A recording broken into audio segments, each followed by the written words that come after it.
Good morning students. मैं doctor सीमा गौड़, सह आचार्य गृह विज्ञान, सेठ मुरलीधर मानसिंह का राजकीय कन्या महाविद्यालय भीलवाड़ा में मेरे अपने व्यक्तिगत यूट्यूब चैनल पर आप सभी छात्राओं का स्वागत करती हूँ। पिछले अध्ययन सत्र में हमने दूध एवं दूध से बनने वाले उत्पादों के बारे में अध्ययन किया था, जिसमें हमने दूध का संगठन, दूध का महत्व तथा विभिन्न प्रकार के दुग्ध उत्पादों को पढ़ा था। आज के वीडियो सत्र में हम दुग्ध परिष्करण की विविध विधियों के बारे में अध्ययन करेंगे। आज के इस वीडियो सत्र में हम जिन बिंदुओं पर चर्चा करने वाले हैं वे हैं दूध को साफ करना, दूध का पाश्चुरीकरण करना, पाश्चुरीकरण के प्रभाव, दूध का होमोजिनाइजेशन तथा होमोजिनाइजेशन के प्रभाव। दूध को साफ करना, इस प्रक्रिया के द्वारा दूध को अवांछित तत्व जैसे कि गंदगी, कूड़ा करकट एवं सूक्ष्म जीवाणुओं से मुक्त किया जाता है। दूध को साफ करने की प्रक्रिया जिस यंत्र द्वारा की जाती है उसे हम क्लैरिफायर कहते हैं। यह क्लैरिफायर अभिकेंद्रीय बल अर्थात सेंट्रीफ्यूगल फोर्स के सिद्धांत पर कार्य करता है। क्लैरिफायर की गति इस प्रकार निश्चित की जाती है कि दूध में से क्रीम तो न निकले, किंतु धूल, कूड़ा करकट एवं कुछ जीवाणु पृथक कर दिए जाएं।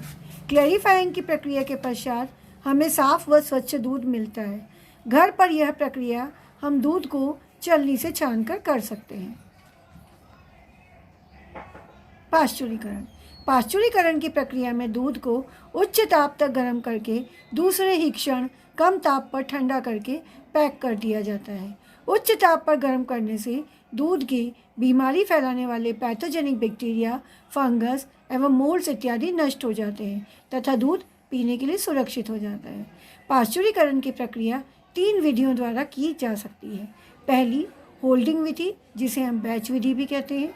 दूसरा, अधिक ताप एवं अल्प समय की विधि, high temperature short time HTST, जिसको हम निरंतर विधि भी कहते हैं। तथा तीसरी, उच्च तापक्रम विधि अर्थात अल्ट्रा हाई टेम्परेचर विधि। होल्डिंग विधि, होल्डिंग विधि में दूध को 63 से लेकर 66 डिग्री सेल्सियस के बीच तापमान पर लगभग आधे घंटे तक के लिए गर्म किया जाता है।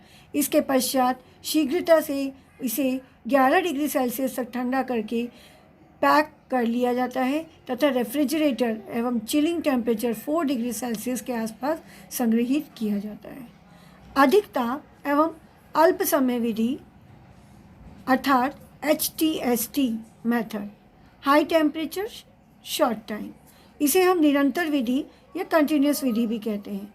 इस विधि के लिए इस प्रकार की मशीनें काम में ली जाती हैं जो दुग्ध प्रसंस्करण की प्रक्रिया को निरंतर बनाए रखती हैं, इसीलिए इसे हम कंटिन्यूस विधि या निरंतर विधि भी कहते हैं।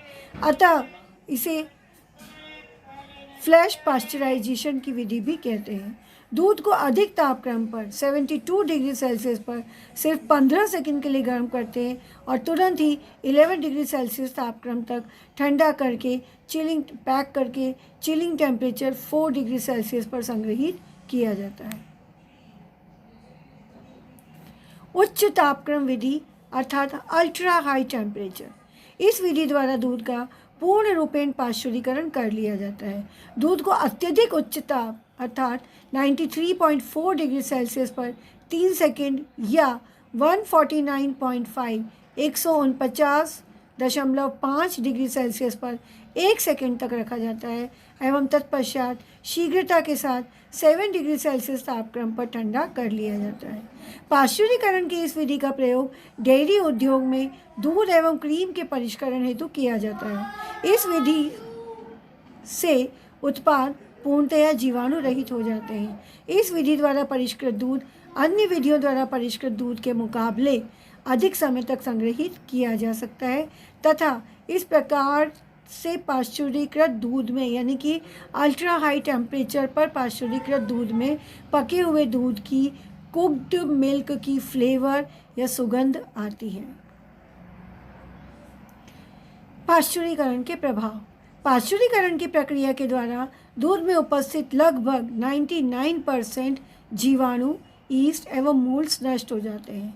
पैथोजेनिक बैक्टीरिया अर्थात बीमारी फैलाने वाले जीवाणु जैसे mycobacterium tuberculosis, salmonella typhi, corynebacterium diphtheriae एवं ब्रुसेला इत्यादि नष्ट हो जाते हैं तथा दूध पीने के लिए सुरक्षित हो जाता है। इस प्रक्रिया में दूध में उपस्थित लाभदायक जीवाणु नष्ट नहीं होते। दूध के पौष्टिक गुणवत्ता में कोई विशेष परिवर्तन नहीं होता, किंतु heat sensitive vitamin B1 thiamine तथा विटामिन C 38% तक नष्ट हो जाते हैं। पाश्चुरीकरण की प्रक्रिया के फलस्वरूप दूध की फ्लेवर अर्थात सुवास पर कोई विपरीत प्रभाव नहीं पड़ता। हालांकि अल्ट्रा हाई टेम्परेचर पर पाश्चुरीकृत किए गए दूध में कुक्ड मिल्क की फ्लेवर आने लगती है। दूध में उपस्थित घुलनशील वे प्रोटीन में आंशिक विकृति आ जाती है। पाचन के दौरान पाश्चुरीकृत दूध से बनने वाला दही बहुत ज़्यादा नरम एवं मुलायम बनता है बनिस्बत की बिना पाश्चुरीकृत किए दूध के। पाश्चुरीकरण के फलस्वरूप दूध की गुणवत्ता पर विपरीत प्रभाव डालने वाले एंजाइम फॉस्फेटेज एवं लाइपेज नष्ट हो जाते हैं। लाइपेज एंजाइम दुग्ध वसा का ऑक्सीकरण करके दुग्ध वसा की रेंसिडिटी के लिए जिम्मेदार होता है और दूध को खराब भी कर सकता है, किंतु पाश्चुरीकरण के फलस्वरूप ये एंजाइम नष्ट हो जाता है तथा दूध सुरक्षित रहता है।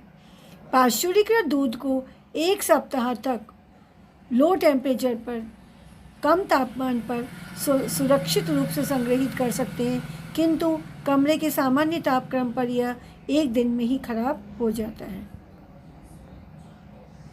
डेयरी फार्म पर दूध किस प्रकार से पाश्चुरीकृत किया जाता है, आइए इस प्रक्रिया को हम फ्लो चार्ट के द्वारा देखें।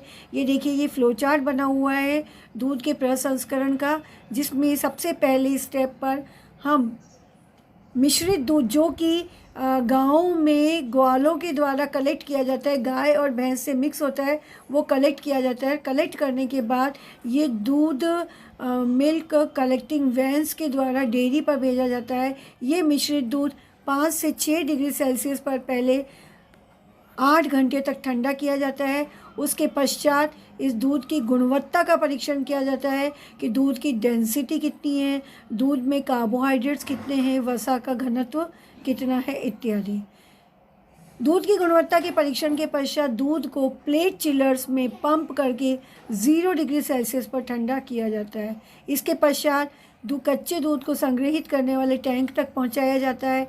इन टैंक्स में दूध को 10,000 लीटर प्रति घंटे की दर पर 80 डिग्री सेल्सियस पर पाश्चुरीकृत किया जाता है।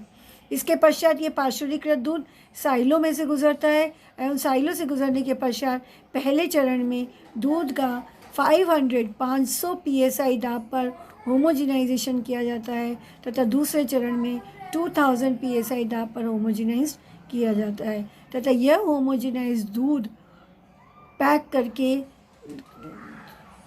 लो टेम्परेचर पर निम्न तापक्रम पर संग्रहित किया जाता है तथा वितरण के लिए विभिन्न स्थानों पर भेजा जाता है।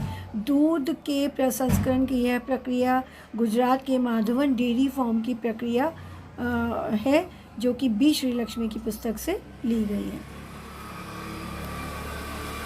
होमोजिनाइजेशन दुग्ध वसा एवं दुग्ध सीरम पर यांत्रिकीय उपचार के द्वारा एक स्थायी इमल्शन बनाने तथा मिश्रण को समांगीकृत करने की प्रक्रिया को होमोजिनाइजेशन कहते हैं। अर्थात homogenization is the process of stabilizing the emulsion by mixing milk fat and milk serum by mechanical processes. इस प्रक्रिया के द्वारा दूध में उपस्थित बड़े बड़े वसीय कण, जिनका आकार 0.1 से 20 माइक्रोन मीटर तक वेरी करता है, को बेहद सूक्ष्म कणों में विभाजित कर दिया जाता है, जिससे उनका पाचन एवं अवशोषण शीघ्रता से हो सके। होमोजिनाइजेशन की प्रक्रिया के लिए गर्म दूध या क्रीम को सूक्ष्म छिद्र के द्वारा अत्यधिक दाब एवं वेग से गुजारा जाता है, जिससे दूध के वसीय कण अत्यंत सूक्ष्म कण 2 माइक्रोन मीटर में विभक्त हो जाते हैं। इन टूटे हुए सूक्ष्म वसीय कणों पर पुनः प्रोटीन की नई परत अधिशोषित हो जाती है, एड्जॉर्ब्ड हो जाती है और इस प्रकार बनने वाला दूध का नया इमल्शन स्थायी होता है तथा इस इमल्शन से दूध को लंबे समय तक रखने या सेंट्रीफ्यूगल फोर्स अप्लाई करने पर भी क्रीम ऊपर नहीं आती। होमोजेनाइजेशन के लाभ। होमोजेनाइज दूध में वसी कणों की संख्या एवं सतही क्षेत्र में वृद्धि हो जाती है, जिन पर लाइपोप्रोटीन की नई परत अधिशोषित हो जाती है, जो इन्हें पुनः मिलने से रोकती है तथा दूध को नवीन स्थायी इमल्शन बनाने में सहयोग करती है। इस प्रकार के दूध में क्रीम ऊपर नहीं आ पाती। होमोजेनाइज दूध क्रीमी टेक्सचर, ब्लैंड फ्लेवर का होता है तथा देखने में अत्यधिक श्वेत दिखाई देता है। इस दूध से बनने वाली चाय व कॉफ़ी भी अधिक गाढ़ी बनती है तथा इसकी चाय और कॉफ़ी की वाइटनिंग अच्छी होती है। स्कंदन के दौरान इस दूध से बहुत नरम व मुलायम दही बनता है, जो कि सुपाच्य होता है। अतः शिशु एवं वृद्ध दोनों के लिए होमोजेनाइज्ड मिल्क पाचन की दृष्टि से लाभदायक है। वाष्पीकृत दूध एवं आइसक्रीम निर्माण के दौरान होमोजेनाइजेशन के कारण वसीकरण पृथक नहीं हो पाते तथा उत्पाद में वांछनीय मुलायम संरचना प्राप्त होती है। आपने देखा होगा आइसक्रीम बहुत ही सॉफ्ट टेक्सचर की होती है और उसमें जो फैट होती है वो ना तो ऊपर आती है और ना ही उसमें आइस के क्रिस्टल्स बनते हैं।